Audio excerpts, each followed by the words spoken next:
En mi madurez, yo si algún momento en mi vida usted y yo tuviéramos una situación, yo seguiría viniendo a la iglesia aunque no tuviésemos una relación buena usted y yo, ¿verdad? Y es bueno, eso es parte de la madurez, pero yo le decía a mi hermano, ¿verdad? Y mi hermano lo recibió con mucho amor. Le dije, ¿sabe qué, hermano? Es muy importante que usted sea una persona madura, pero también es muy importante que usted pueda pasar esa situación.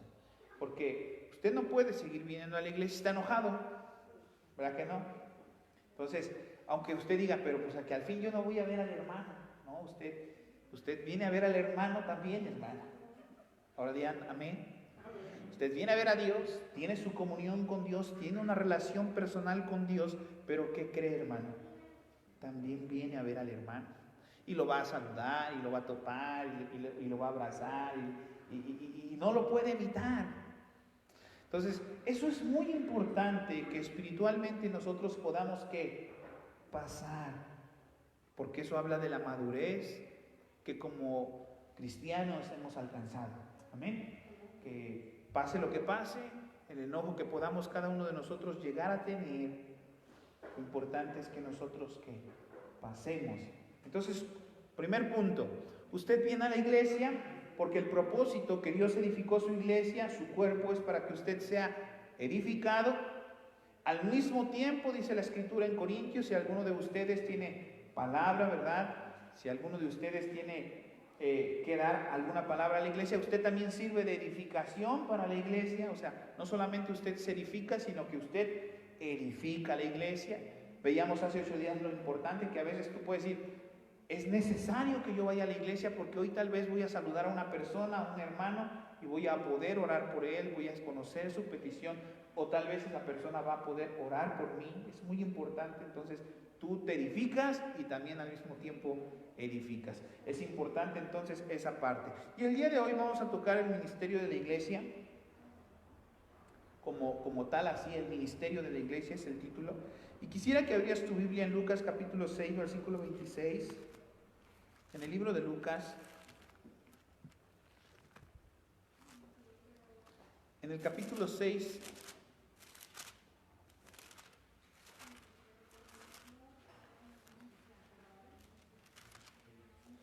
entonces quiero dejar algo muy claro, dado que puedes caer en una parte o en la otra, y lo importante no es irte a un extremo ni tampoco al otro. Tú puedes pensar, mi relación con Dios es yo y Dios, y no me importa lo demás, y eso es un extremo. Y el otro puede decir, yo voy a la iglesia porque me gusta ir a la iglesia, me caen bien los hermanos y lo veo como un club social, y eso es otro extremo. Entonces, tu relación con Dios es muy importante, pero también tienes que tener una buena relación con los miembros, ¿verdad? ¿Qué pasa con la persona? Imagínate que te veas al espejo y dices, no me gusta mi ojo derecho. ¿Cuántos de aquí están contentos con sus ojos? Y la gente que no está satisfecha con algo de su cuerpo, ¿qué hace? La cambia, la opera, ¿verdad? Porque no está contento. Nosotros, pues no podemos cambiar al hermano y no vamos a poderlo transformar, no vamos a poder operarlo, hermano. Es parte del cuerpo y es tu obligación y mi obligación edificarle. Amén. Y también la parte del otro hermano, pues es la obligación también edificarte. Entonces dice la Escritura, exhortaos los unos, animaos los unos. Esa es nuestra tarea. Entonces, eso lo vimos el día domingo, y ahora vamos a ver el ministerio que también nosotros vamos a representar dentro de la iglesia. Entonces vamos a abrir Lucas capítulo 6, versículo 26, y dice la palabra de Dios en el nombre del Padre, del Hijo y de su Espíritu Santo. Hay de vosotros cuando todos los hombres hablen bien de vosotros, porque así hacían sus padres con los falsos profetas. Otra vez vamos a dar lectura. Hay de vosotros cuando todos los hombres hablen bien de vosotros, porque así hacían sus padres con los profetas.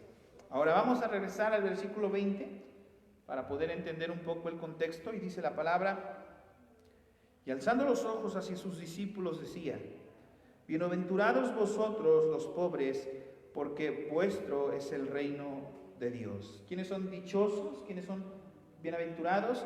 Los pobres. En el versículo 21 dice, bienaventurados los que ahora tenéis hambre, porque entonces seréis saciados. Bienaventurados los que ahora lloran, porque después ¿qué? Reiréis. Bienaventurados seréis cuando los hombres os aborrezcan. Fíjate, esto es impresionante. Eres bienaventurado cuando los hombres ¿qué? Los aborrezcan. Y cuando os aparten de sí y os vituperen, desechen vuestro nombre como malo por causa del Hijo del Hombre. Eres bienaventurado cuando las personas te desechen. Eres bienaventurado cuando las personas, dice ahí, ¿verdad?, te aborrezcan, pero no por cualquier causa, no por ser una persona mala. ¿Verdad? Eres una persona mala y dices, me aborrece la gente, pero soy bienaventurado. No, eres bienaventurado cuando te aborrecen por causa del Evangelio, por causa de Dios. Dice la Escritura que incluso te desecharán. Es muy terrible esto. ¿Quién te desechará? En muchas ocasiones hasta nuestra propia familia nos desechará. Nuestros propios hermanos, nuestros propios amigos, nuestros propios padres, nuestros propios hijos te pueden desechar. ¿Por causa de qué? Por causa de Dios. Pero dice la Escritura, no te sientas triste, no te entristezcas, sino siéntete dichoso, siéntete bienaventurado, porque en un momento llorarás, pero después ¿qué? Reirás. Ahora fíjate lo que describe el verso 23. Gozaos en aquel día y alegraos porque aquí vuestro galardón es grande en los cielos, porque así hacían sus padres con los profetas. Hoy, el pensamiento del cristiano actual es ser reconocido como cristiano. ¿Te ha pasado en algún punto de tu vida cuando te convertiste a Cristo? Porque estoy seguro que te pasó, a mí me pasó, sentir que ser espiritual o ser cristiano, en algún punto me sentí mejor que los demás. Yo ahora soy cristiano, soy mejor. No se trata de eso. Ser cristiano es tener un pensamiento, dice la Escritura, haya en vosotros este mismo sentir que hubo también en Cristo. ¿Cuál es este sentir? Que Él es manso, que Él es ¿qué? Humilde, que Él se despojó de sí mismo y se hizo un ¿qué? Eso se refiere. Ahora, la pregunta del millón siempre ¿es acaso la humildad algo con lo cual nosotros nacemos o es acaso la humildad algo con lo que nosotros tenemos que aprender? Tenemos que aprender a vivir en humildad. No es fácil. Nadie nace siendo humilde. Por eso dice, haya en vosotros este sentir. Y cuando nosotros conocemos a Cristo, la gente, ¿verdad? Incluso quien vitupera el cristianismo o quien va en contra del cristianismo, el primer pensamiento es que piensan que tú eres mejor. Incluso se hacen dichos hoy en la sociedad como decir, haz lo que quieras, vive como quieras, sé malo, sé terrible y después nada más arrepiéntete, convierte al cristianismo y ya estuvo. Porque hacen creer que eso es el cristianismo, pero eso no es el cristianismo. Si hay un arrepentimiento, pero también debe de haber una convicción. Amén. Entonces el Señor dice, te van a vituperar, te van a perseguir, te van a ultrajar, te van a desechar, te van a apartar, pero siéntete gozoso porque el galardón que tú vas a recibir es grande en los cielos, porque también así hacían con tus padres, ¿verdad? Los profetas. Dice, mas hay de vosotros ricos, porque ya tenéis vuestro consuelo. Y luego dice, hay de vosotros los que ahora estáis saciados, porque tendréis hambre. Hay de vosotros los que ahora ríen, porque lamentarán y llorarán. Entonces es muy importante que tú entiendas esta parte. Tú puedes estar sufriendo, tú puedes padecer a causa del Señor, pero tienes que entender algo, que después, han escuchado ese dicho muy mexicano, el que siempre ríe al último, reirá mejor. Esto aplica aquí. Entonces, en tu vida espiritual como iglesia, el ministerio de la iglesia no es como el cristiano actual piensa que es.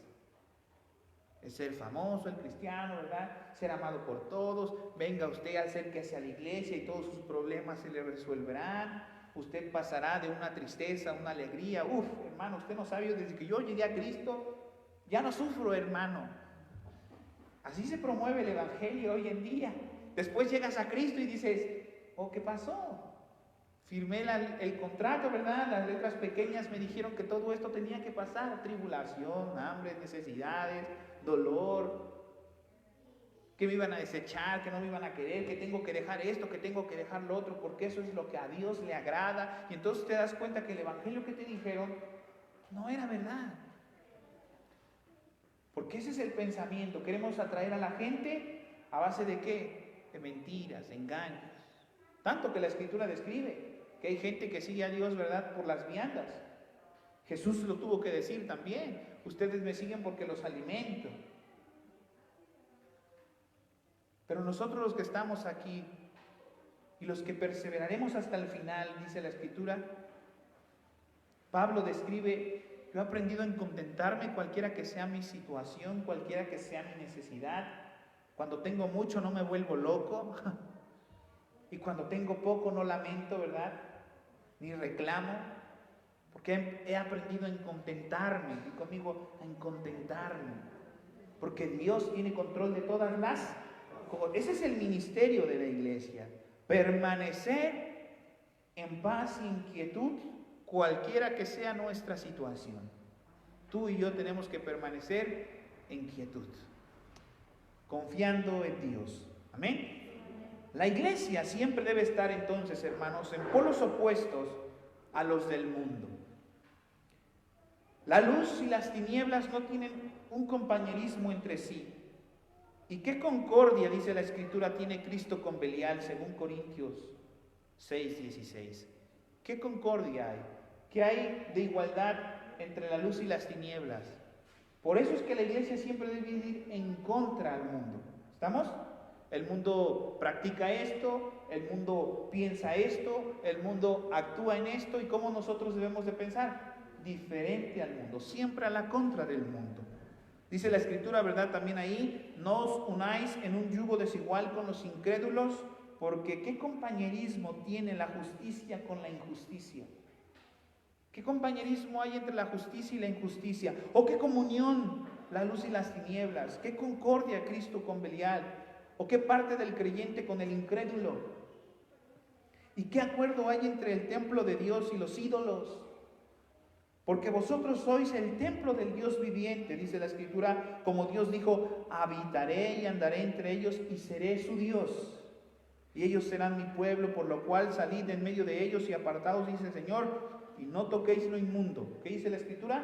No toquéis lo inmundo, y yo os recibiré y seré para vosotros por Padre, y vosotros me seréis hijos e hijas, dice el Señor Todopoderoso. Cuando nosotros nos ponemos a pensar, hermanos, en cómo el mundo ve las cosas, cómo el mundo juzga las cosas, muchas veces nosotros al mismo tiempo pensamos y decimos: creo que deberíamos de dejar ser menos religiosos.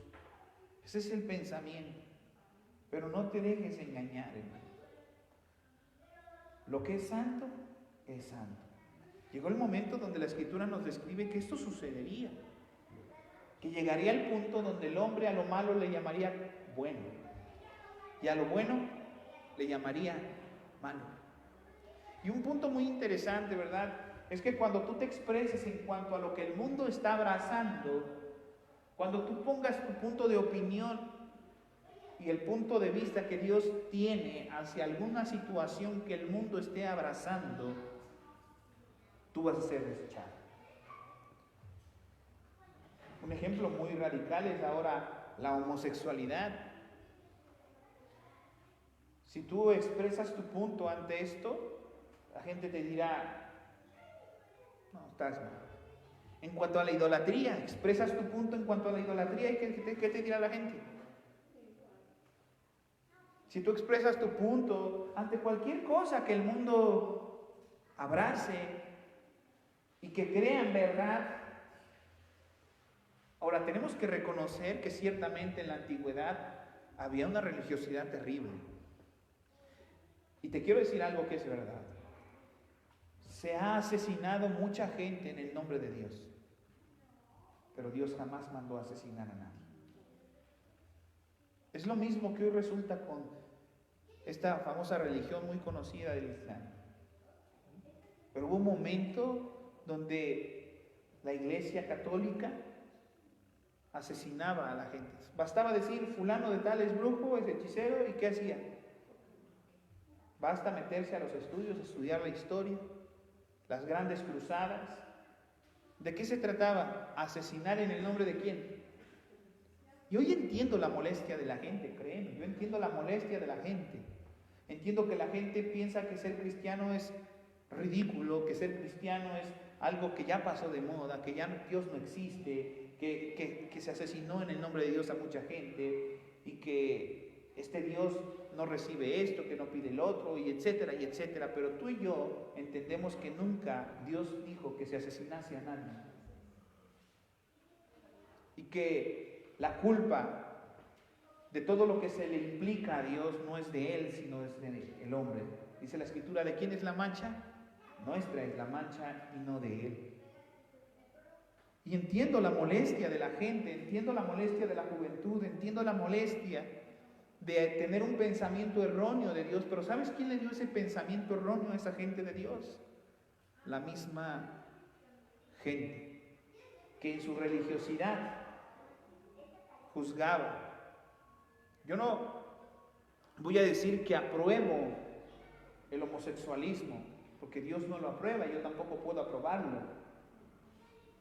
Pero tampoco voy a injuriarles, ni voy a menospreciarles, ni voy a insultarles, ni voy a hacerles sentir menos, ni voy a avergonzarlos, ni voy a levantar, ¿verdad?, palabras que los agredan y los ofendan. Pero tendré que decir que es un pecado, punto. Como lo es ser alcohólico, como lo es ser, ¿verdad?, fornicario o adúltero, dice la Escritura de esa manera. Los borrachos no entrarán en el reino de los cielos. Y ese es un punto de vista que como iglesia tú y yo debemos de compartir. Y que a través de compartir este punto te van a desechar. Dice la Escritura, tú como iglesia, oh amada mía, no puedes tener comunión con las tinieblas y no puedes ni siquiera sentarte a comer en la mesa de alguno que diciéndose hermano haga estas cosas. ¿Sí? Imagínate. Pero si tú expresas este sentimiento, si tú expresas esta convicción, te van a echar fuera. Porque es algo que tú no vas a abrazar, pero que ellos abrazan y que te van a ver como su enemigo. Pero pregunto, ¿prefieres hacerte un amigo del mundo y echarte de enemigo a Dios? ¿O prefieres hacerte amigo de Dios y aunque el mundo sea tu enemigo? Preferiblemente, hermano. Vuelvo a repetir, no es necesario caer en persecuciones ni en ofensas, pero sí hablar con la verdad. Eso es muy, pero muy importante. Muchas veces la gente se molesta. Siempre he dicho que la vida de un cristiano se debe de manejar por tres cosas muy importantes. La primera es la justicia, hermano. Tu vida como cristiano, todo lo que haces debe de medirse en base a ¿qué? A justicia. ¿Es justo que lo que tú estés haciendo, vas a hacer algo, es justo? ¿Hay justicia en lo que voy a hacer? Y si hay justicia en tu acto, adelante, hermano, hazlo. Y esa justicia debe ir equiparada también, ¿verdad?, llena de amor. No puedes hacer justicia porque imagínate, si eres una persona justa en todos sentidos, yo soy justo, pero si lo haces sin amor, ¿cómo será tu vida? Será una vida dura, ¿verdad? Pero si tú a la justicia le implicas amor, le añades amor fraternal, dice la Escritura, ¿cómo será? Es otra cosa. Vas a ser justo en tus decisiones, serás inquebrantable en tus decisiones, pero al mismo tiempo lo harás ¿con qué? Con amor. Entonces es la tarea. Cuando la Biblia dice yugo, no os unáis en yugo desigual, implica muchas cosas, hermanos, no solamente una situación amorosa. Yo soy cristiano, ella no, él es cristiano, él no. Implica todo. Implica diferentes tipos de pensar. Yo tengo amigos que no tienen el mismo tipo de pensar que yo. No son cristianos. Y tengo una buena relación con ellos. De saludarlos, de comer con ellos en algún punto de mi vida, etcétera, etcétera. Pero cuando yo estoy con ellos, yo no me vuelvo a ellos. ¿Me está entendiendo? No es que Es inevitable para un cristiano no hablar de Dios. No sé si te ha pasado, pero yo tengo que hablar de Dios. Si hablamos de política, voy a terminar hablando de Dios. Si hablo de deportes, voy a terminar hablando de Dios. Si hablo de trabajo, voy a terminar hablando de Dios. O sea, en todo, mi plática con quien yo hable, ¿con qué crees que terminaría hablando? Y ahí es donde ellos dicen, uy, ya vas a salir con lo de Dios. Pero es que todo está Dios. No, que el político fulano, que el partido mengano. Bueno, por eso la Biblia dice, cuando el justo gobierna, y tenemos el gobierno que nos merecemos, porque así somos los mexicanos de corruptos, porque no sembramos principios y valores. Esta semana fui a Valle de Bravo, y aquí en la entrada del volcán fui a dejar un material, y en la entrada ahí del volcán me pararon, y me dice este señor, a esos papeles, etcétera, etcétera. Y me dice, invítame la coca. Y digo, mire, si yo merezco una infracción, porque lo que usted quiera hágame. Y no quiero ofenderlo de verdad. Y ahí está Dios que me está escuchando. No quiero ofenderlo, pero no voy a dar nada. No, pero ¿de qué te sirve la iglesia? Y alguien que predique ahí te diga eso y eso. Digo, no, eso es otra cosa. Y si quieren, no hablemos de religión, hablemos de convicción, de principios y de valores que desde niños nos tuvieron que haber enseñado. ¿Cuántos de aquí cursamos la primaria? Nos enseñaron formación cívica y ética, respeto, principio, valores. No, pero que nosotros deberíamos echarnos la mano, que los de hasta arriba no hacen nada, que así no vamos a cambiar. Yo pienso que podemos cambiar desde nosotros. Y total, al final me dijo, ¿sabes qué? Vete, amigo. Y me dejó ir. Y entonces ahí vino un pensamiento, el que no debe nada, no debe de temer nada. Eso es un punto muy importante y estoy en contra. Platicábamos en cuanto a las placas de carga, porque es siempre la misma problema que me pasa, ¿no? Y yo le digo, estoy cansado de pagar aquí verificación cada 6 meses y que a fuerza es una entrada, a fuerza. Puedes llegar con un carro del año, te va a pedir la entrada. Estoy cansado. ¿No estás cansado tú de eso? De partir de eso. ¿Qué tiene que ver la luz con las tinieblas? ¿A poco no te ha pasado por tu mente, hermano, algún día levantarte y decir, quisiera ser un hombre irreprochable, quisiera ser una mujer irreprochable? ¿No ha pasado por tu mente decir, cuánto anhelarías ser eso? ¿Tú no lo anhelarías? Que nadie tenga algo que decir de ti, porque todos nosotros venimos de una vida pasada, ¿cierto o no? Y de nuestra vida pasada defraudamos personas, hicimos cosas que no eran correctas, hicimos muchas cosas que no fueron hechas en justicia, pero que esas mismas cosas hoy en día nos siguen ¿qué? Trayendo. No, pero hace 20 años, tú dices, sí, hace 20 años. Y es muy difícil ahora tener veracidad en tu vida. Ya la gente no te cree. Y no has dicho, hijos, quisiera verme servido al Señor desde un principio, y desde un principio de haber empezado a servir al Señor, nunca haber hecho algo malo. Porque ¿cómo crees? Yo mismo subiéndome a mi camioneta después de decirle a este hombre, no te voy a dar nada, me siento bien, pero al mismo tiempo recuerdo y digo, pero sí lo hice en muchas otras ocasiones. ¿Sí me estás entendiendo? Esta es la importancia de esto. Entonces, yugo desigual es que tú hables lo que hables, siempre vas a hablar de Dios. Y cuando la gente no soporta que tú hables de Dios, ¿sabes lo que debes de hacer, hermano? Levantarte e irte. Y suena bien feo. Y si es necesario, nunca volverte a sentar con esa persona a comer, a pasar un tiempo, porque ya le has hablado de qué. Y él no quiere ningún tipo de relación con Dios. Por eso, si tú eres luz, tú tienes que andar con luz, amén. Y si tú eres tinieblas, pues vas a andar con tinieblas. ¿Qué dice la Escritura? El que esté limpio, límpiese más. Y el que esté sucio, pues ensúciese, ¿no? Ahora, ¿por qué te estoy diciendo que esto es muy importante?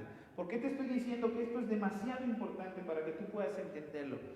Porque muchas veces tu vida se ve contaminada, hermano, por lo que tus amistades platican, bromean, etcétera, etcétera, etcétera. ¿Tú te imaginas a Jesús teniendo una amistad que echaba broma, guasa,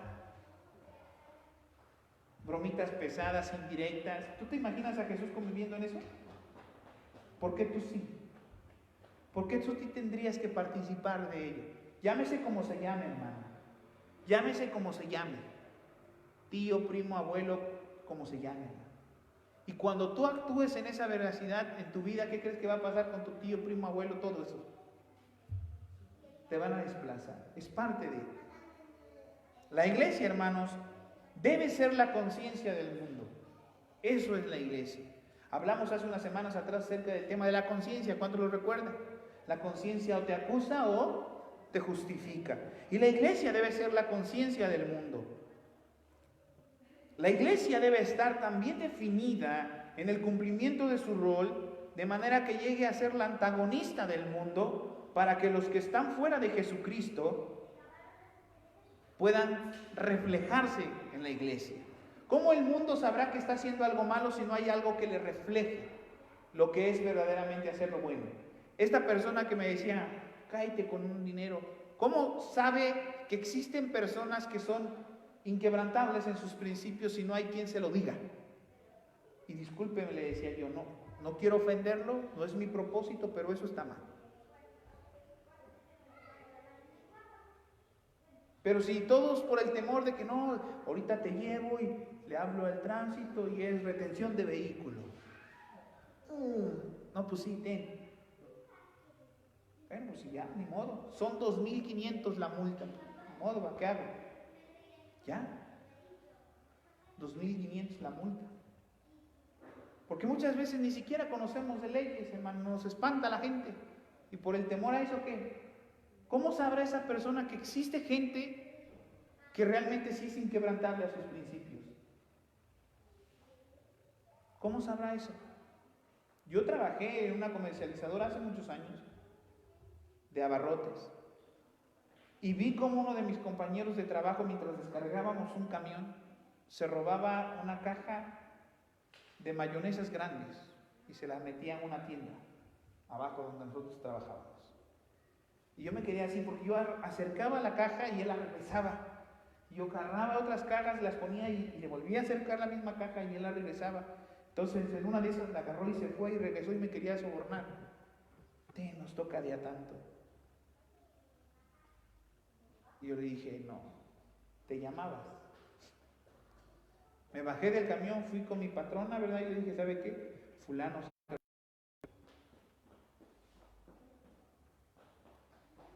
¿Y sabes cómo te sientes cuando obras bien? ¿Cómo te sientes? ¿Y cómo te sientes cuando obras mal? Porque también, así como les cuento esto, también obré mal muchas veces. Entonces, esa es la importancia, que tú como iglesia debes ser la conciencia ¿de quién? Del mundo. Y el mundo debe saber que hay gente que tiene aún temor a Dios. Que hay gente que tiene ¿qué? Temor a Dios. La banca de la iglesia, hermanos, la silla de la iglesia, el pertenecer a la iglesia debe ser el asiento menos confortable del mundo. Y conmigo amén. Escúchame, el cristianismo actual y moderno te hace creer que el pertenecer a la iglesia es un asiento cómodo. Que te hace creer que el pertenecer a la iglesia es un asiento de relajación, de comodidad, de bendición, de todo bien. Pero no. La banca de la iglesia, la silla de la iglesia que tú tomas cada domingo, cada vez que te congregas, y la convicción que tienes en tu fe a través de Jesucristo, debe de ser el asiento más incómodo. Escúchame, más incómodo y menos confortable del mundo. ¿Por qué? Porque debes de sentir el peso de la responsabilidad. Dios dijo, sé luz. Dios dijo que nadie tenga nada que decir de ti. Que el mismo diablo se avergüence de hablar de ti. Es que la iglesia real y verdadera deberíamos de ser así. Ser radical en su totalidad, hermano. No pactar con el enemigo, no pactar con el mundo, no hacer tregua con él. No me atacas, no te ataco. Es que no se trata de atacar, se trata de una verdad. Y la verdad es esa.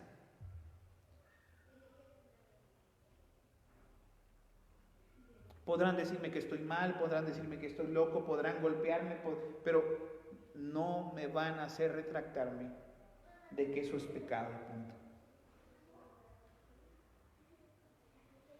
Podrán quitarme el apoyo. Ustedes saben la situación que vivió la iglesia. Uno de los puntos por el cual hubo esta situación de la iglesia fue por eso. Porque mi convicción estaba a punto y dije, no me vas a mover de aquí, no. Es mi convicción, no, pero te quitamos esto, no me importa. No voy a ceder, no voy a ceder, no voy a ceder. ¿Qué tiene el hombre sino su palabra? Porque hoy en día se tienen que firmar tantos papeles para hacer un préstamo, para sacar. ¿Qué tiene uno? ¿Sí o no? Porque el hombre ha dejado de ¿qué? De darle peso a su palabra, de sostener su palabra. Dice la Escritura que tu no sea ¿qué? Sea un no. Y que tu sí sea un sí. Que todo lo más de esto, dice, no procede de Dios, procede del mal. Esta es la iglesia. La iglesia de Sardis pensaba, por ejemplo, que estaba viva, pero realmente estaba cortejando al mundo, por tanto no estaba viva, sino estaba muerta, según describe Apocalipsis 3:1. Porque presentamos un evangelio, hermanos. La iglesia verdadera presenta un evangelio, escucha, que separa, porque cuando la iglesia arrulla al mundo, la iglesia muere. El evangelio que tú y yo presentamos entonces es un evangelio que ¿qué? Que separa. Ahí te va. Pon mucha atención en esto porque está interesante.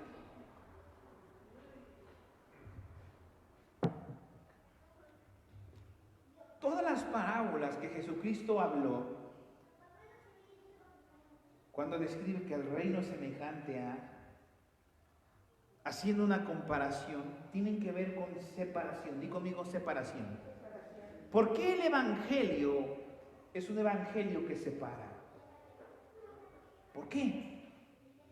Yo pienso que el evangelio tendría que ser un evangelio que una, ¿cierto? Pero la verdad bíblica es que el evangelio es un evangelio que separa. La verdadera iglesia predica un evangelio que separa. ¿Por qué separa? Fíjate, ahí te va. Vírgenes, apercibidas, no apercibidas. ¿Cuántas apercibidas? 5. ¿No apercibidas? 5. ¿Qué hizo ahí la verdad? ¿Qué hizo el evangelio? El ser apercibido, el estar atento, el velar constantemente, separó. Trigo, cizaña. ¿Qué hay? Separación. Todo en la Biblia tiene que ver con ¿qué? El verdadero evangelio, ¿por qué crees que separa? Porque ¿cómo ha de distinguirse? ¿Cómo ha de notarse los unos de quiénes? De los otros.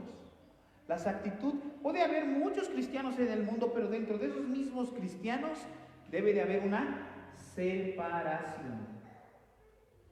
Algunos tendrán convicción, algunos tendrán verdadera fe, y los otros ¿qué tendrán? Nada. La tarea entonces de la iglesia no es solamente enseñar a los santos, sino también advertir a los hombres de las normas de Dios y de sus justos juicios. Entonces nosotros como iglesia no solo advertimos a nosotros los que estamos dentro de la iglesia, no nos edificamos solamente a nosotros, sino que también advertimos a los que están afuera, y que nuestra tarea es ser luz a los que están afuera.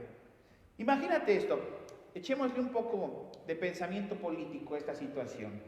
Piensa en esto, ¿cuánta gente quiere que haya un cambio en nuestro país? Que deje de haber violencia, por ejemplo.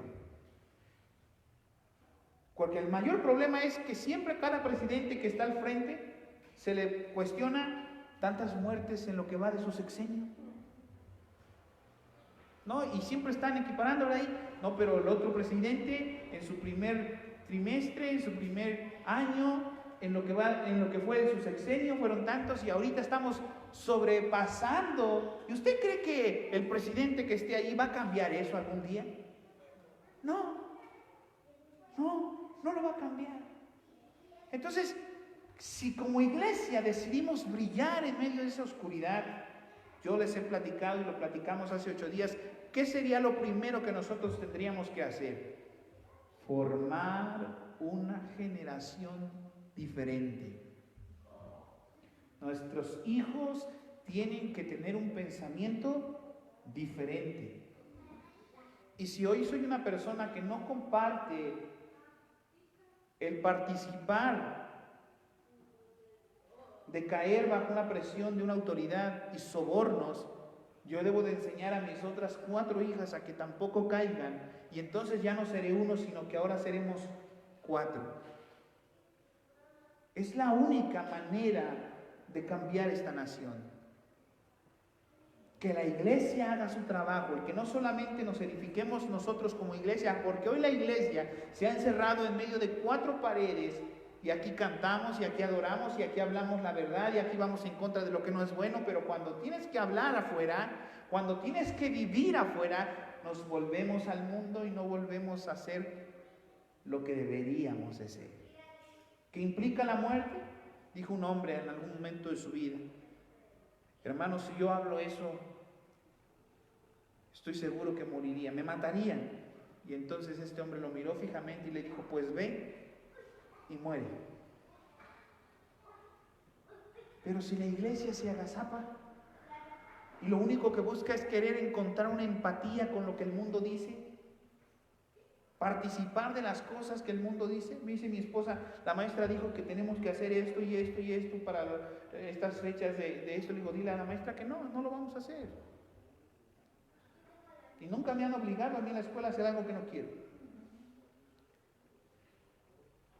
No.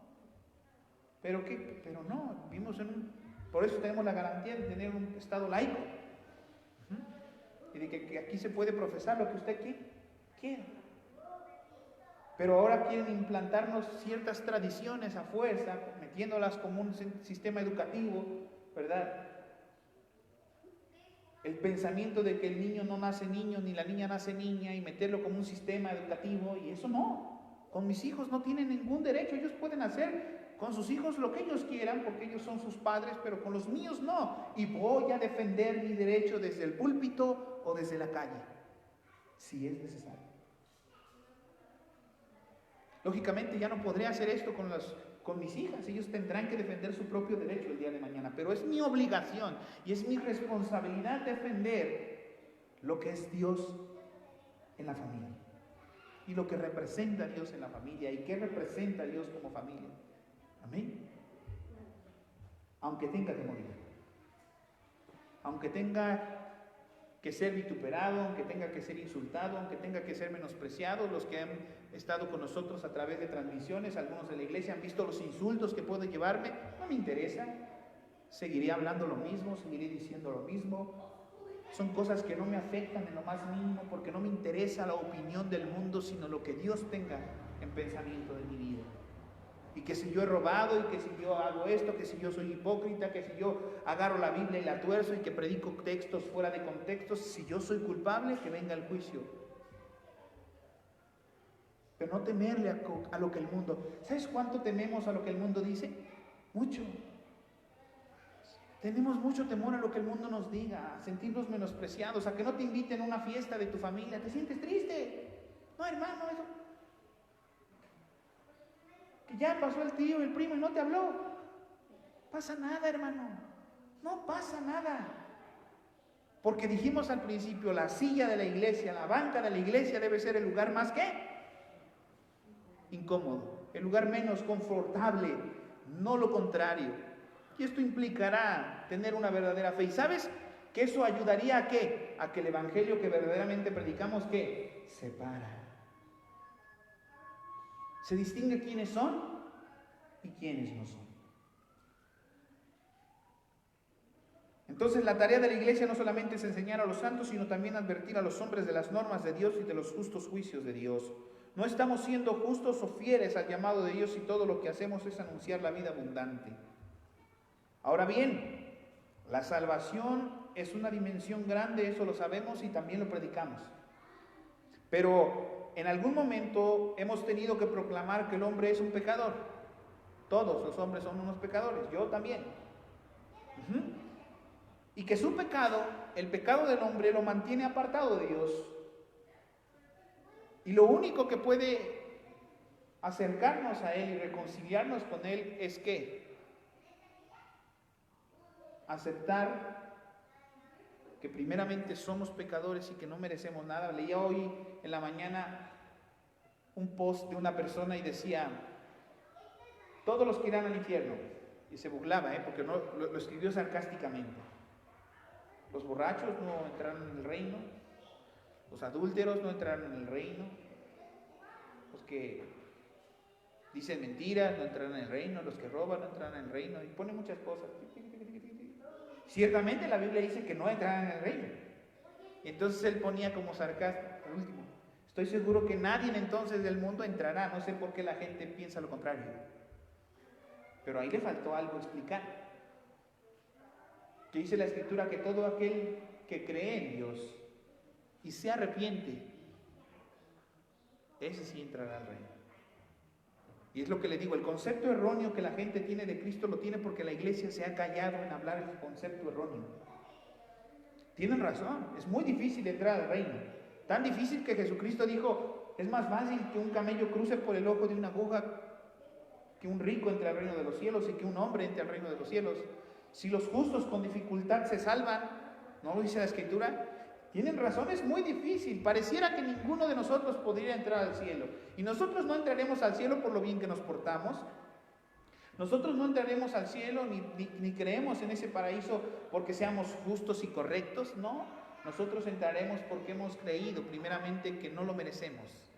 Escuchen, la iglesia verdadera está consciente que no merece el cielo. Hace un rato adorábamos en medio de una alabanza. Y el primer pensamiento que una verdadera persona que conoce a Cristo entiende es que no merece el cielo. Eso es lo primero que un hombre debe de entender. No lo merecemos. Y lo segundo es que a Dios le ha placido darte el reino. ¿Por qué? Porque a Él le ha placido. Pero la gente que piensa que se lo merece, que a través de sus acciones puede obtenerlo, es la gente que está más alejada del pensamiento. Entonces la verdadera iglesia entonces predica un tema que separa. Dios es rico en su misericordia por su amor con la cual nos amó aún estando nosotros muertos en nuestros pecados, dice la Escritura, nos dio vida juntamente con Cristo y por gracia sois salvos. No porque lo merezcamos. Las buenas obras son el fruto de la salvación, no lo que nos lleva a ella. Eso es muy importante. Y eso es lo que necesitamos predicarle a la gente. Quisiera conocer a esa persona del post y decirle, tienes razón, pero hay algo que tú olvidas mencionar, y es esto. Proclamar con denuedo la verdad de Jesucristo y la verdad del hombre en su pecado, eso es dividir. Proclamar entonces con denuedo, con autoridad, la verdad de Dios, compararla con la verdad del hombre, eso es dividir. Fíjate lo que describe Mateo capítulo 10, versículos del 34 al 36. Dice, ¿no penséis que he venido a traer paz a la tierra? No he venido a traer paz, sino espada, porque he venido para poner en disensión al hombre contra su padre, a la hija con su madre, a la nuera con su suegra, y los enemigos del hombre serán los de su casa. Esto aparece en Mateo capítulo 10, versículo del 34 al 36. ¿No he venido a qué? A traer paz. Oye, pero la Biblia describe que Él es el príncipe de paz. Bueno, Él se está refiriendo a otro tipo de paz cuando ya la tienes tú personalmente.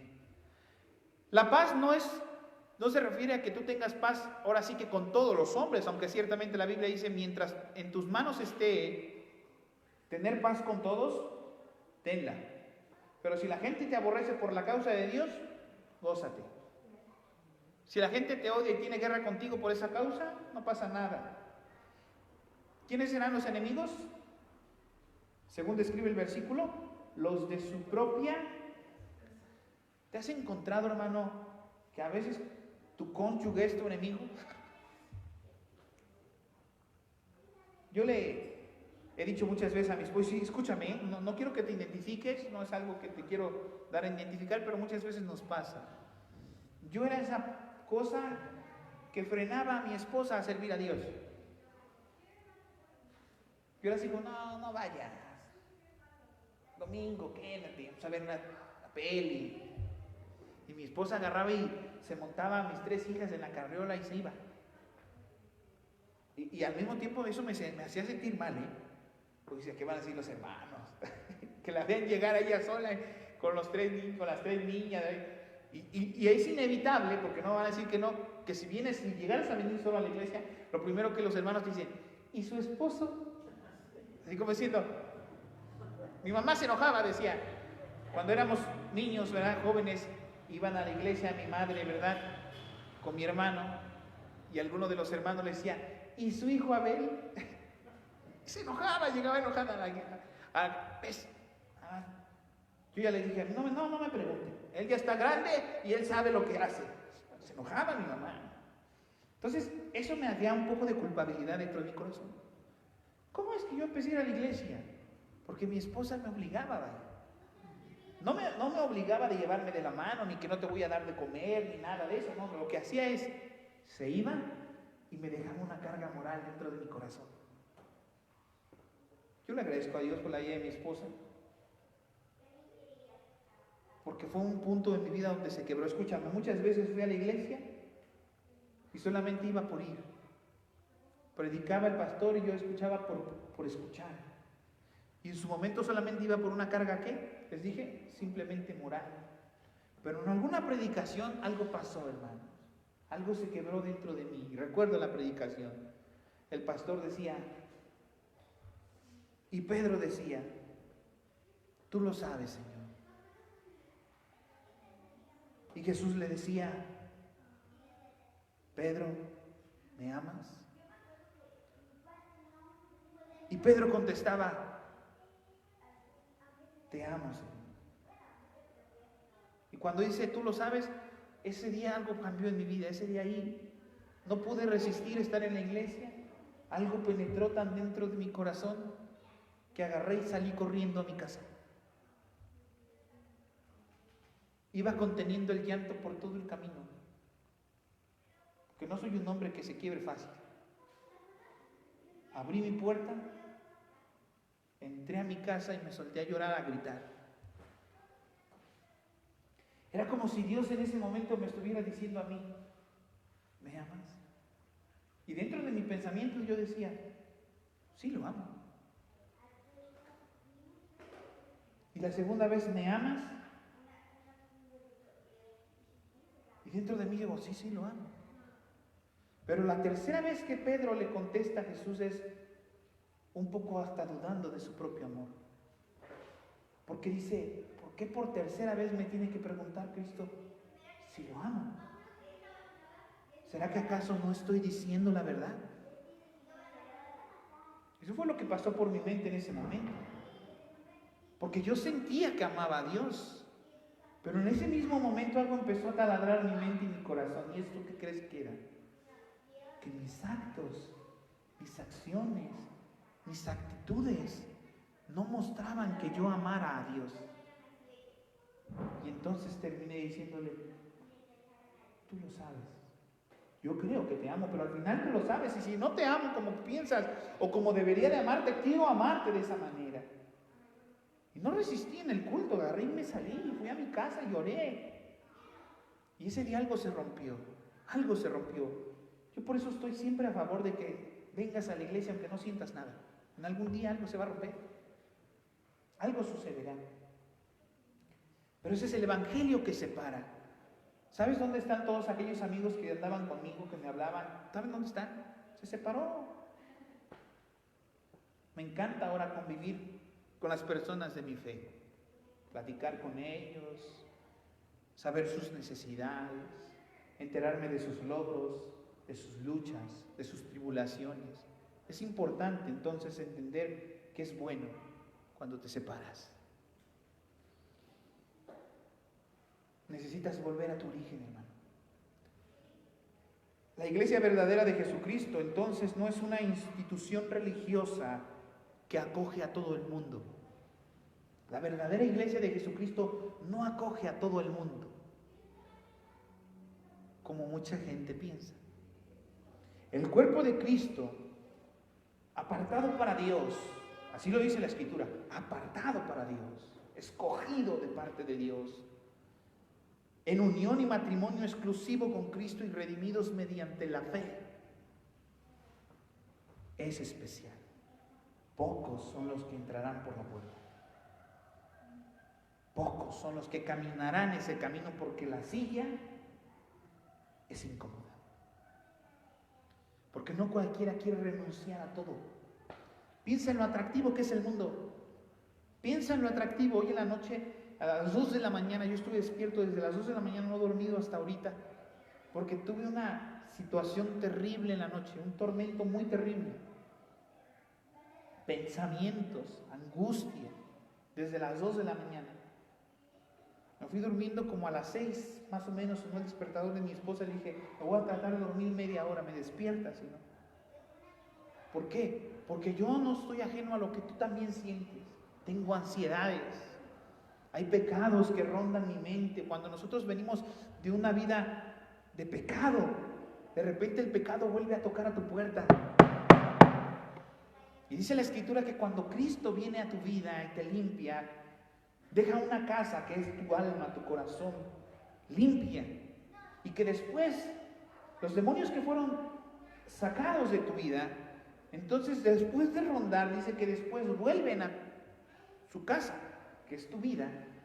Y al verla limpia, porque Dios ya la ha limpiado, quieren incrustarse porque la encuentran deshabitada. ¿Por qué está deshabitada? Porque tú has dejado de buscar a Dios, has dejado de orar, has dejado de velar con Dios. Como dice la canción, Él descendió y yo no lo dejo ir. Pero hay gente que viene a Cristo, la limpia. Recuerda tu primer amor, donde en tu Facebook publicabas canciones de Cristo, donde tenías un amor del Señor, donde todo era felicidad y gozo, y que hoy ya no es lo mismo. Ahora ya empiezas a tener empatía con el mundo. El mundo ya te parece atractivo, y entonces el pecado que antes vivías, en el cual antes padecías, como que empieza a sonar otra vez atractivo. Porque ya dejaste de ¿qué? De velar. Y entonces ese enemigo entra y encuentra tu casa ¿qué? Y dice, de aquí soy. Entonces dice que no entra solo, que va y trae otros 7 peores. Y el estado postrer de esa persona dice, viene a ser ¿qué? Peor que como cuando llegó a Cristo. Es por eso que cuando tú encuentras una persona que vino a Cristo, aceptó la verdad, se congregó por un tiempo, se bautizó, después de ese tiempo, cuando él se aparta, ¿cómo crees que se vuelve? 7 veces peor de cómo llegó.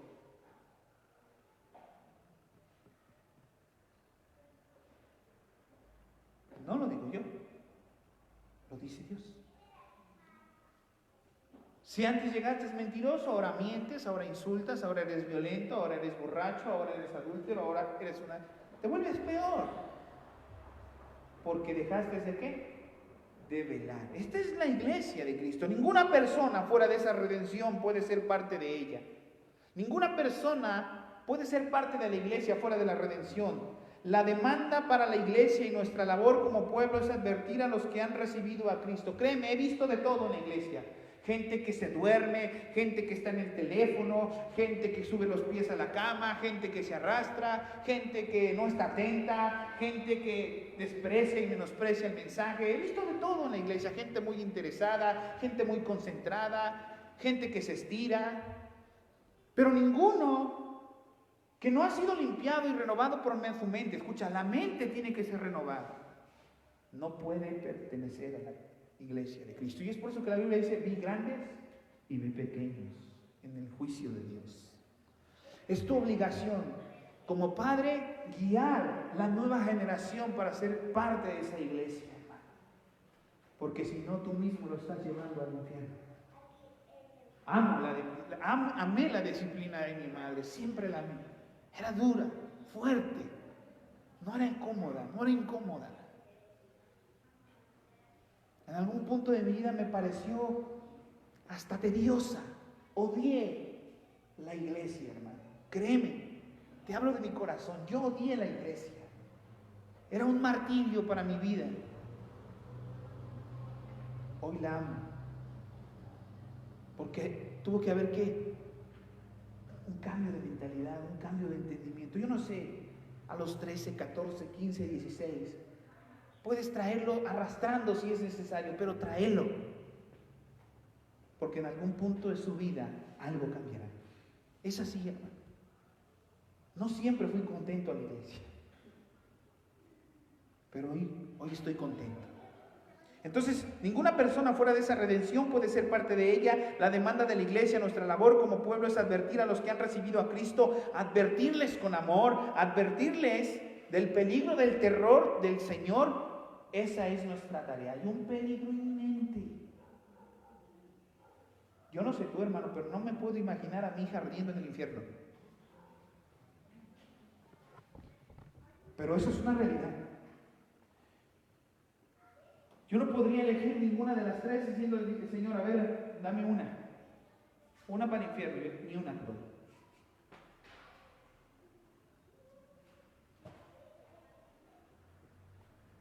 No me puedo imaginar, porque estoy seguro que tú y yo estaríamos dispuestos a ir al infierno, como dice aquel hombre llamado Pablo. Por amor de ustedes yo me haría maldito y anatema. Por amor a ustedes. Yo estaría dispuesto a hacerme maldito y anatema antes que una de mis hijas estuviese aquí. Sé el terrible inminente dolor que se avecina, pero estaría yo mejor dispuesto a ir ahí que ninguna de mis hijas. ¿Y cuál es nuestra tarea? Porque nuestros hijos nos duelen, ¿cierto o no? Ahora piensa en el que no es tu hijo.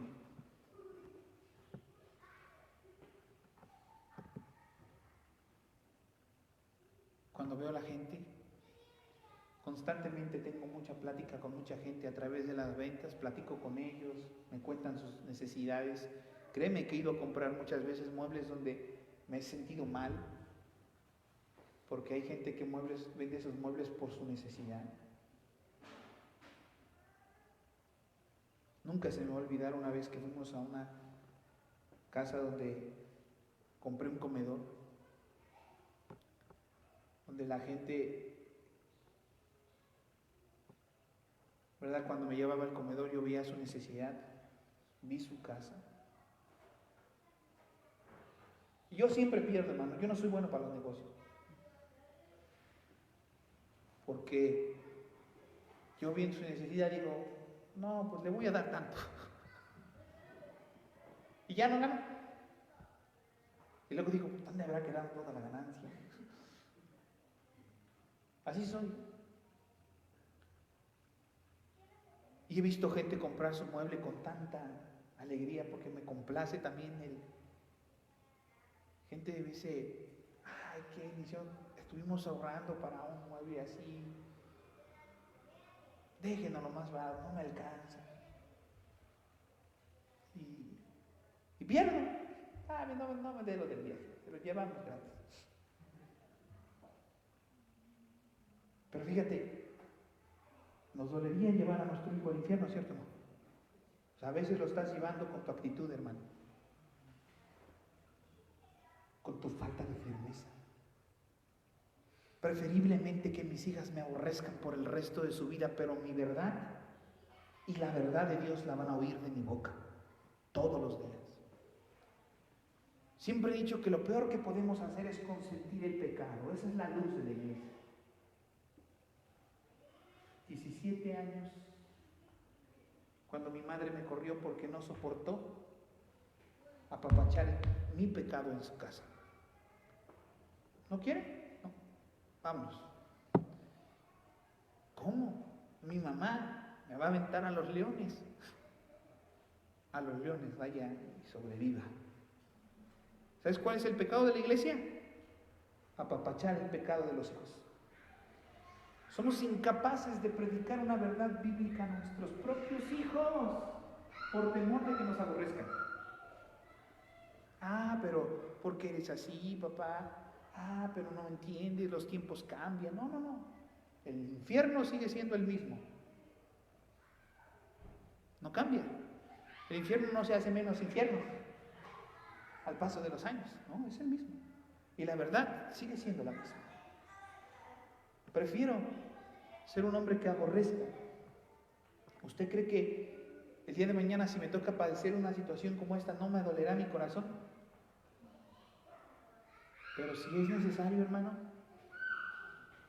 ¿Usted cómo cree que me sacudí?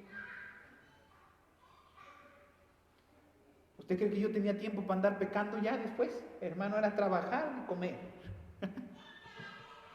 Oye, ya vive solo, vámonos de pachanga. No, hermano, hay que trabajar, doble trabajo, porque ahora tengo que pagar renta, lavar ropa, prepararme de comer.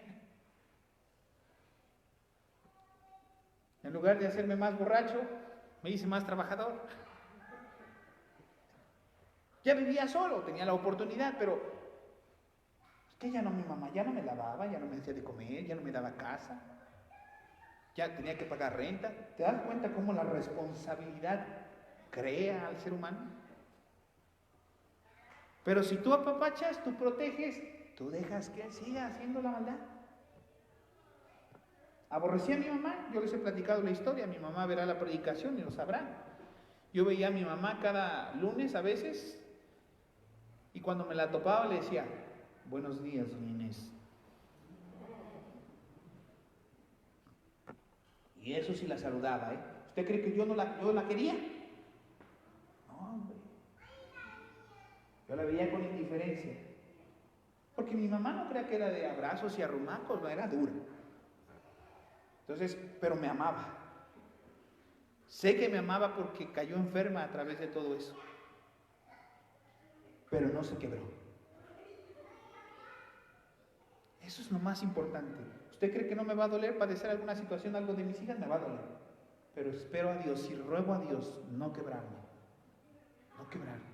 Porque eso es lo que hará excelente el camino de mis hijas. Entonces tu vida debe ser la misma. Tú, hermano, debes advertir a tu padre. Debes advertir a tu madre, a tu abuelo, a tu abuela, a tu tío, a tu tía, a tu primo, a tu prima, a tu hermano, a tu hermana, a tu novio, a tu novia, etc. De que el infierno no ha cambiado. Es el mismo. Y escúchame algo. Lo más grandioso, hermano, de esto, que después de platicar con él o ella, del juicio de Dios, podrás notar si de verdad trajo división o unión en el cuerpo de Cristo. Porque el evangelio que predicamos es ¿qué? De división. Supongamos que tienes un novio que es mundano o una novia que es mundana. Si tú no le tocas el tema nunca, pues él va a estar contento. Pero tócale el tema. Yo soy cristiano. Yo soy cristiano. Yo practico esto. Yo pienso esto. Yo creo esto. No, yo no voy a fiestas de esas. No, yo no tomo, yo no fumo, yo no esto, yo no lo otro. Cuando le expliques, le dejes las cosas claras, lo más probable es que o acepte buscar la parte de Dios espiritual o diga, mejor córtala, no es mi estilo. Como papá, como mamá, igual. ¿Tienes un hermano, tienes un amigo, tienes una bonita amistad con alguien? Predícale de Cristo. Yo he tenido muchas amistades que al final, ¿qué creen? Me batean. ¿Por qué crees? Porque soy de ese tipo joven antiguo que se mete no le importa. Así como, no está bien que tú que hacías, hijo. no está bien. Entonces, ¿qué cree que hace la gente? Córtelas. Ya no me hablan, porque sienten que los corrijo, sienten que los instruyo en una parte correcta. Y al último me dicen, no, corta, no me gusta su relación. Quiero tener mis propias ideas, mis propios pensamientos. Y al final, te das cuenta que el evangelio verdadero quiso. ¿Quieres tener verdaderos hermanos rodeándote de tu vida? ¿Quieres tener verdaderas amistades? ¿Quieres tener verdaderos amigos, sí o no? Platica de tu pensamiento. ¿Quieres tener un verdadero hombre, una verdadera mujer a tu lado? ¿Una verdadera pareja? Platícale tus pensamientos, tu fe, tu credo. Y si te une, qué bueno. Y si te desune, el evangelio se para, hermano. ¿Por qué creen que a mí no me da miedo predicar y si vienen 5, vienen 2, yo voy a seguir predicando, si viene 1? Porque el verdadero evangelio se para. Y el que le guste ser aludido e inflado, ¿verdad?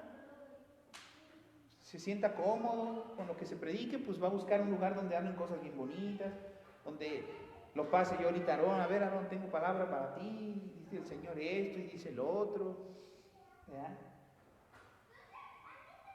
Y vamos a hacer esto, y vamos, no, y entonces se va a sentir bonito.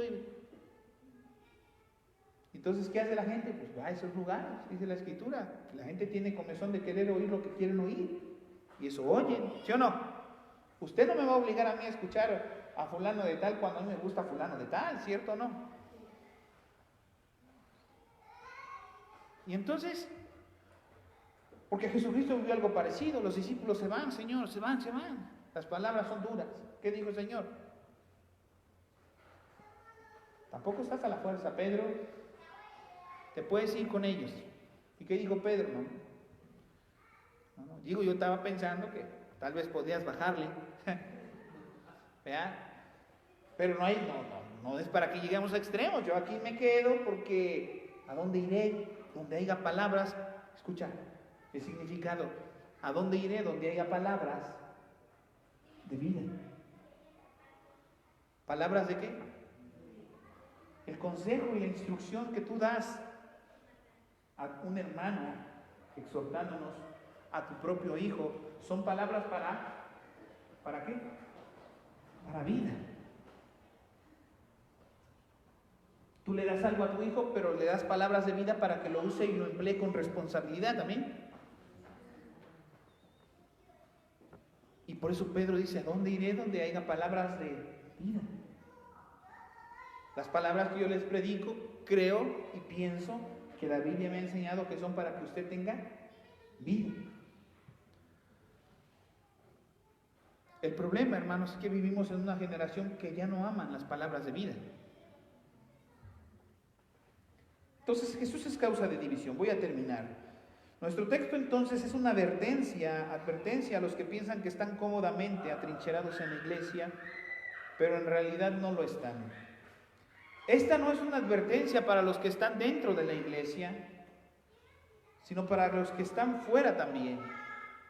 Esta es una advertencia también para nosotros, los que estamos aquí, los que estamos involucrados en la iglesia, a asegurarnos si verdaderamente somos o no somos auténticos.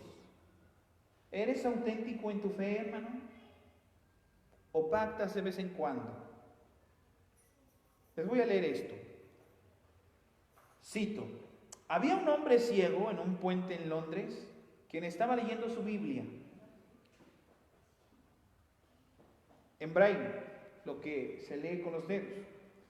Mientras leía Hechos capítulo 4, versículo 12, imagínate al ciego tocando su Biblia y leyendo, capítulo 4, 12, se perdió en el texto con sus dedos. Sin leer conscientemente por su ceguera de cualquiera a su alrededor, él continuó pasando sus dedos sobre la misma frase. Y la frase que leía era esta: no hay otro nombre. No hay otro nombre, no hay otro nombre, no hay otro nombre. Un grupo entonces de personas que se había reunido a su alrededor a medida de que leía su Biblia, ¿verdad? Comenzó a mofarse y a burlarse de las palabras de este hombre, mientras él palpaba en su Biblia: no hay otro nombre. Había otro hombre entonces allí parado en la orilla del gentío, quien no se burlaba, sino que escuchaba atentamente aquella noche. Entonces ese hombre se alejó a su casa y, entrando a su aposento, cayó sobre sus rodillas e invitó a Cristo a su vida. Posteriormente, en una reunión, testificó que lo trajo a Jesucristo fue un hombre ciego en un puente que trastabillaba con sus palabras: no hay otro nombre, no hay otro nombre, no hay otro nombre.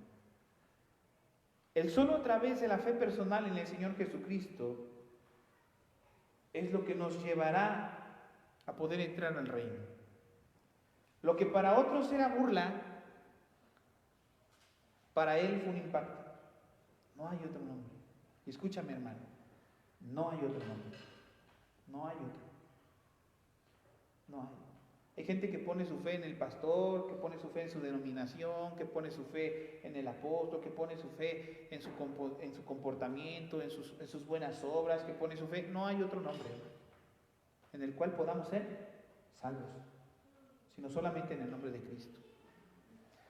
Tú por más que hagas no podrás entrar al reino por tus propias fuerzas. No podemos entrar por medio de nuestra emoción religiosa, de nuestros sentimientos santificados.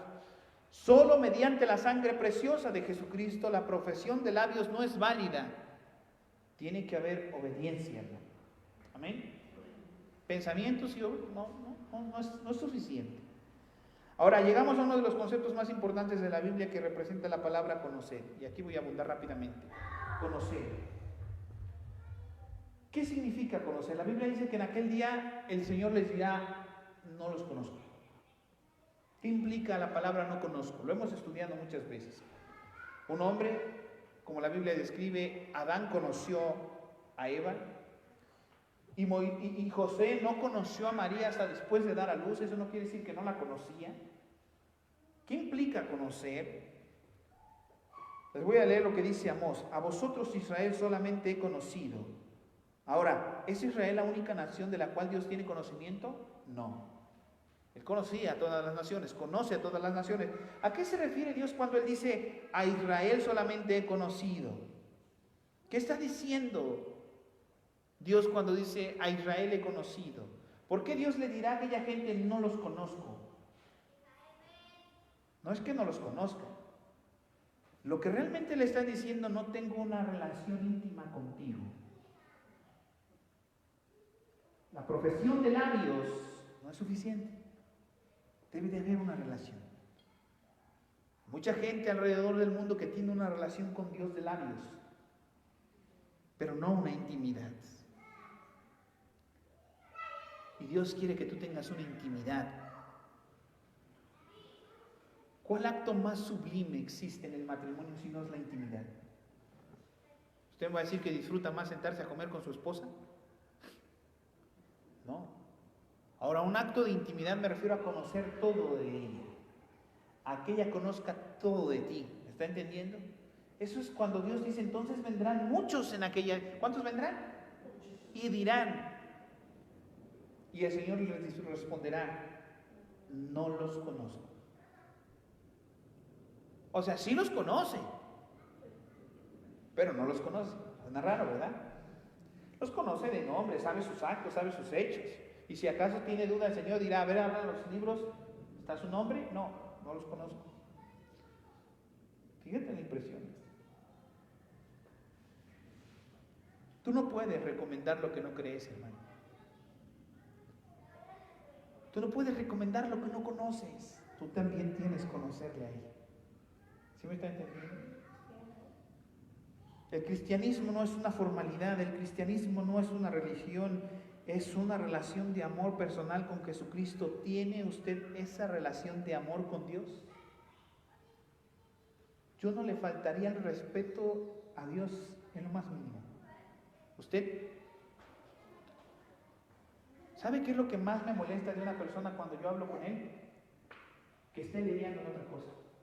Yo ya no le hablo. Yo he tenido gente que trabaja conmigo y dice, así se está haciendo. Déjale así. No, pero que nada más, no, déjale así. No voy a gastar mi saliva ni mi tiempo enseñándote algo que no me estás poniendo ni atención. Yo soy así con mis hijas. ¿Sí se han dado cuenta que en un momento mi hija Azul subió a cantar? ¿Por qué creen que la bajé? Porque no tiene atención. Dije, tal vez estoy siendo demasiado exigente, tal vez es una niña que quiere jugar. Vaya y juegue. Porque eso es una falta de respeto, hermano. Y a Dios así le faltamos al respeto. Es muy interesante. ¿Conoces verdaderamente esto? ¿Cómo usted promocionaría algo? ¿Usted ha visto gente que sale en comerciales y dice, sabe delicioso? Y después detrás de cámaras ni se lo comen. ¿Pero qué le pagan? Así hay muchos pastores hoy en día. Dios es bueno. Dios debe ser amado, Dios debe ser bien representado, Dios esto, Dios lo otro. Te obligan, te ponen cargas que ellos mismos que hablan de un Dios que ellos mismos no conocen. ¿Quieres que te hable de sufrimiento? ¿Quieres que te hable de un matrimonio disfuncional? De lo que se sufre un matrimonio, yo lo he vivido.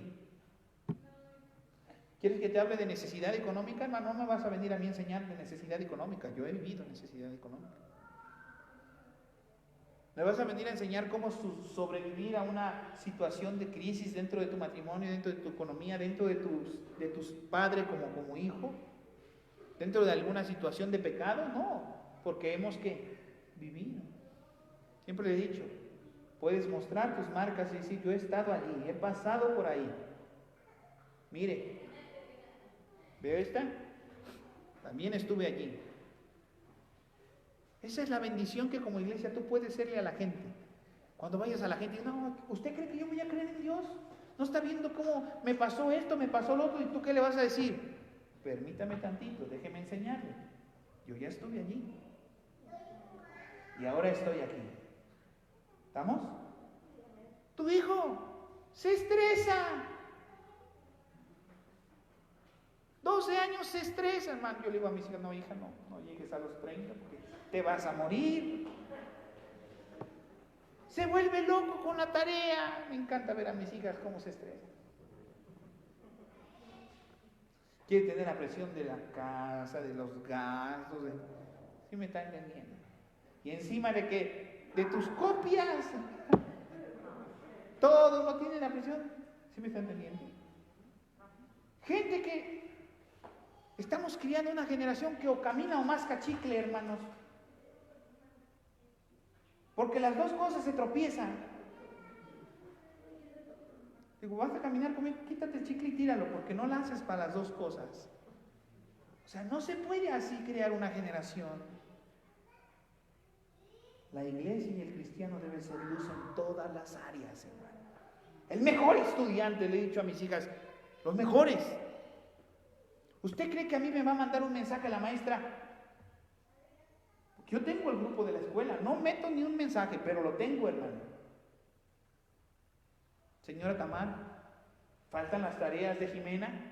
Hombre, hermano, se arma el round con mi esposa.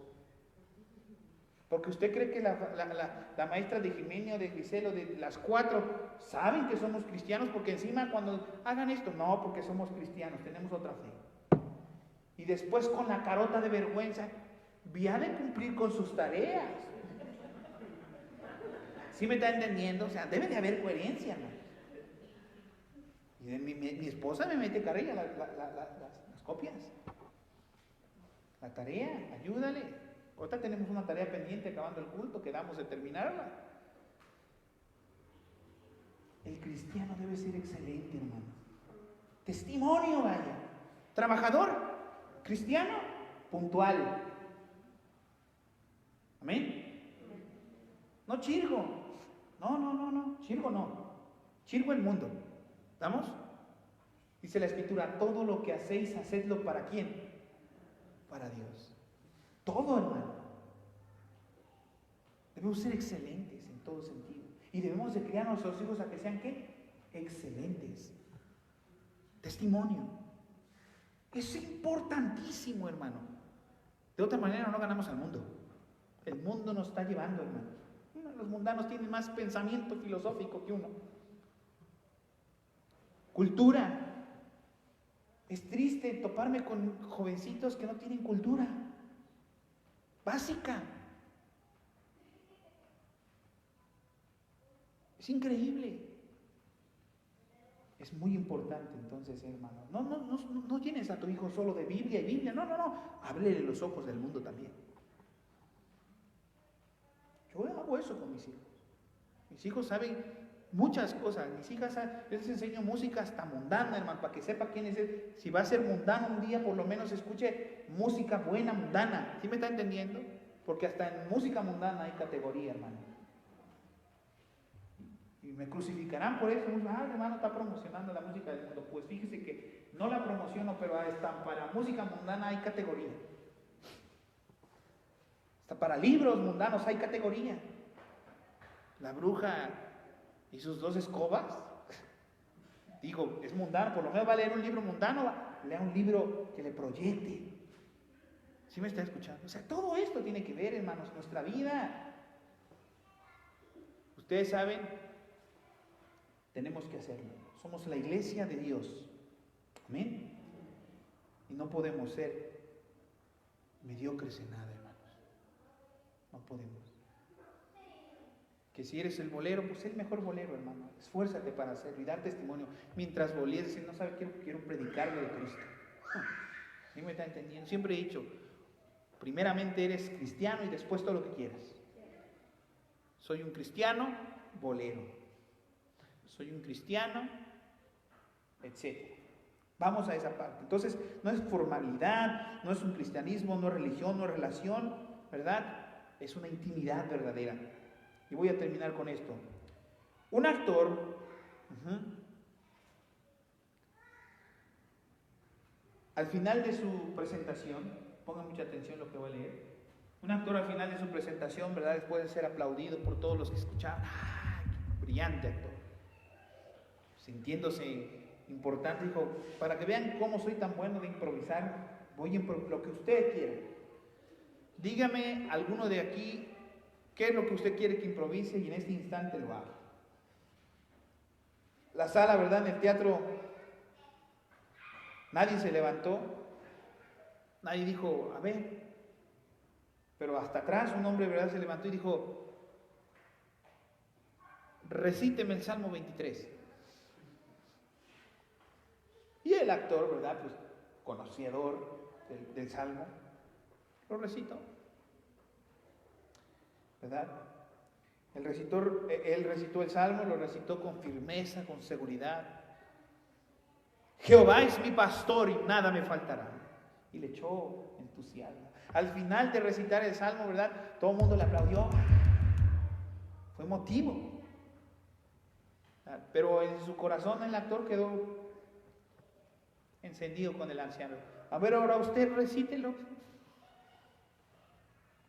El anciano, ¿verdad? Se levantó y empezó a recitar. El Señor es mi pastor. Nada me faltará. Y mientras él avanzaba en el Salmo, en campos delicados me hará descansar. Junto a aguas de reposo me pastoreará, confortará mi alma. Y mientras él lo recitaba, su voz empezó a quebrar. Entre sollozos, porque entendía lo que estaba diciendo. Vivía verdaderamente lo que recitaba. Y hoy muchos cristianos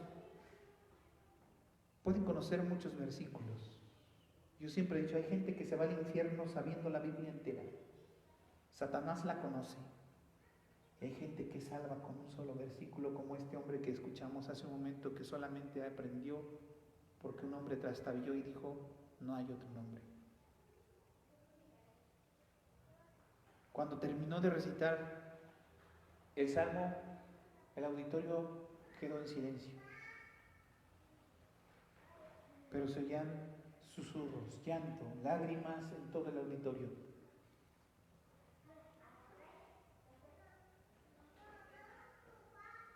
Cuando él terminó, no hubo aplausos, pero sí hubo llanto.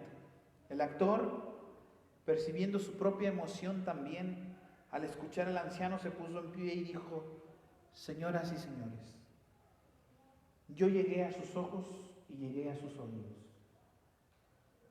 Ustedes me aplaudieron. Pero este hombre llegó a sus corazones. Esta es la diferencia entre que yo conozco el Salmo y él conoce la fuente de la inspiración. Y eso es lo que enmarcará tu vida en su totalidad. No podemos ser cristianos repetitivos, de estuche y cristianos en serie, o ser auténticos. Debes conocer tu fuente, conocer la fuente de aquel que inspiró a este hombre a escribir este precioso salmo. Escucha, en campos delicados